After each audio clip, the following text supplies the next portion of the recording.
mau belok dari Capitol Hill ke belakang. Lalu Pak Yones berkata baik sekali. Nah, dari sana itu White House, tempat presiden. Dari sini semua orang-orang Kongres. Sehebat apapun orang-orang di dua gedung itu, mereka harus tunduk pada gedung yang satu ini. Masih tahu itu gedung apa? Supreme Court. Harus tunduk. Nah, terus saya bilang, nah ini bedanya Pak Yo antara Indonesia dengan sini. Yang ini yang hancur Indonesia. Saya bilang, saudara, Indonesia itu adalah satu-satunya negara di dunia. Satu-satunya negara di dunia. Jaksa dan hakimnya itu duduk di kursi terdakwa. Lihat di Indonesia, begitu banyak jaksa dan hakim diadili. Maka itu sebetulnya negara Indonesia sudah runtuh dari dulu. Sebab pilar utama bangsa itu justice. Yang lain baru pilar-pilar pendukung, tapi yang utama itu justice. Indonesia sudah bubar. Jadi secara hukum Indonesia sudah nggak ada. Kan nggak ada keadilan sama sekali. Siapa yang pernah ke Washington DC pasti masih ingat tulisan itu. Kata pendek, equal justice under law. Itu sangat alkitabiah. Saudara masih ingat tulisan di dalam lonceng terkenal menjadi ikon negara Amerika yang retak itu di Pennsylvania? Namanya Liberty Bell. Saudara masih ingat tulisan di bawahnya? Itu dari kitab Imamat.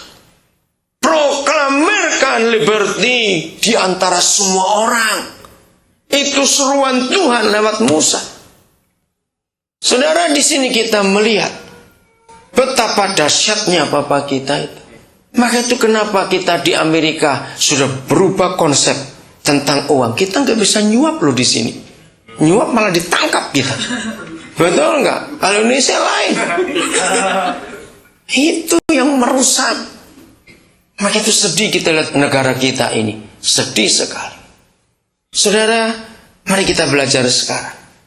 Lalu bagaimana sikap kita di hadapan Papa?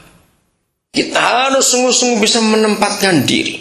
Mari kita lihat Roma pasal 9. Sehingga pandangan kita kepada Papa di surga itu beda. Kita respect, kita hormat. Di Indonesia sulit. Karena rusaknya pemerintah. Dan itu membuat rakyat juga jadi rusak. Akhirnya bawa ke gereja pun jadi rusak. Tuhan bisa disuap. Itu konsep kekristenan di Indonesia. Maka itu orang gak takut untuk memberi. Karena dia berpikir kalau aku memberi Tuhan pasti diam kalau aku buat apa-apa. Nah itu celaka. Kita gak boleh punya konsep seperti itu. Kita punya konsep yang benar. Roma pasal yang ke-9. Saya akan baca mulai ayat yang ke-11. Sebab waktu anak-anak itu belum dilahirkan dan belum melakukan yang baik atau yang jahat. Roma 9 ayat yang ke-11 ini bicara soal kandungan Ribka, anak-anak Ishak itu kandungan kembar. Saya ulangi lagi, sebab waktu anak-anak itu belum dilahirkan dan belum melakukan yang baik atau yang jahat, supaya rencana Tuhan tentang pemilihannya diteguhkan. Garis bawahi tentang pemilihan Tuhan according to election. Ya, tergantung pilihan Tuhan diteguhkan.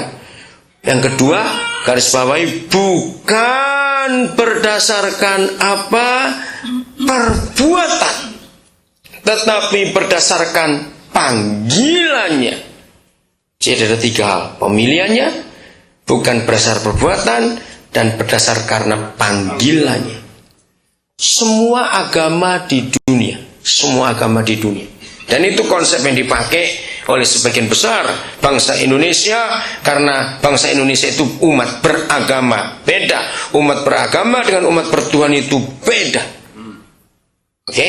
Nah, semua agama di dunia ini, saudara, semua agama apa saja, Kristen bukan agama. Ingat itu, Kristen bukan agama. Semua agama di dunia ini, Tuhan yang mereka sembah itu berbuat apa saja, itu tergantung bagaimana umatnya berbuat. Betul nggak? Kalau kita pernah dengar istilah ditimbang. Ada agama berkata makin banyak kamu menyiksa diri, maka makin banyak kamu berhasil. Makin banyak kamu amal, ya sesuai itu nanti, sesuai amalmu kamu akan ditimbang nanti itu. Semua agama. Maka itu kenapa semua agama di dunia pasti ada sesaji. Tahu kata sesaji? Ada persembahan, entah berupa makanan, entah berupa bunga, berupa apa saja kepada Tuhan atau dewa-dewa mereka. Karena mereka sadar Tuhan itu harus dibaik-baikin. Tahu kata ini harus dibuat baik. Nah, kata itu kalau kita pakai dalam istilah Indonesia, Tuhan itu bisa disuap. Makin banyak kita memberi kepada dia, dia akan perhitungkan apa yang kita buat. Nah, ketika orang-orang Indonesia jadi Kristen, konsep agama nenek moyang ini terbawa. Kalau kamu ingin dapat anak, doa pagi 4 bulan setengah jam 4. Pernah dengar pengajaran seperti itu? Nah, itu konsep yang salah. Papa kita berbuat sesuatu atas kita, tidak bergantung sama sekali atas apa yang kita buat. Maksudnya baik atau benar? Tidak. Semua itu berdasarkan pilihannya, berdasarkan panggilannya, bukan berdasarkan atas perbuatan kita. Maka itu kalau konsep ini kita tidak miliki, kemunafikan terjadi di dalam gereja. Kenapa? Karena kita pikir dengan aktifnya aku pelayanan, Tuhan akan berpikir lain tentang aku. Karena kita menyuap dia dengan aktivitas kegiatan kita. Maka itu banyak kemunafikan dalam gereja. Karena hal yang paling mendasar dalam diri Bapa di surga kita nggak pernah kenal, yaitu, saya teruskan dulu. Ayat 12. Dikatakan kepada Ribka, anak yang tua akan menjadi hamba anak yang muda. Nah, ini bukan karena apa-apa. Ayat 11 yang tadi. Ayat 13. Seperti ada tertulis, aku mengasihi Yakub tetapi membenci Esau. Kalau kita pikir ini alasan apa dia mengasihi Yakub dan alasan apa dia membenci Esau, nanti saya akan terangkan. Ayat 14. Jika demikian, apakah yang hendak kita katakan? Apakah Tuhan tidak adil? Jawabannya apa? Musa, jawabannya enggak mungkin dia adil. Musa saja pernah menyanyi waktu dia mau meninggal. Dalam Ulangan 32 ayat 2 dan 3. Kalau kita lihat nyanyian Musa itu luar biasa. Secara logika Musa itu diperlakukan tidak adil oleh Bapa di surga. Kenapa? Karena dia salahnya sedikit, hanya beda. Papa berkata, katakan Musa kepada gunung batu itu. Tapi Musa emosi, dia pukul gunung batu itu. Saudara, kalau kita hitung pakai ukuran agama, kan kecil bukan salahnya itu dibanding semua jeripaya Musa membawa 2 juta lebih bangsa yang kurang ajar itu. Untung dia nggak stroke selama jadi pemimpin. Ya itu karena dia nggak makan babi jadi nggak stroke. Maaf coba ngomongnya. Saudara bayangkan 2 juta orang lebih. Dari mana ngitungnya 2 juta? Sebab bilangan 1 menuliskan orang laki-laki pemuda yang umurnya 20 tahun ke atas itu jumlahnya 600.000 sekian. Nah, kalau anak muda yang umurnya 20 tahun ke atas 600.000 sekian, ditambah orang tua mereka, ditambah om tante mereka, ditambah opa oma mereka, ditambah adik-adik mereka, itu hampir 3 juta. Lalu satu kali kita baca di bilangan 14, mereka nangis bareng. Bisa bayangkan yang pernah punya anak satu nangis 1 jam aja nggak berhenti. Aduh, ini kuping kayak apa rasanya? Ini hampir 3 juta, bukan paduan suara, bukan kor, saudara, nangis. Apa nggak stres Musa?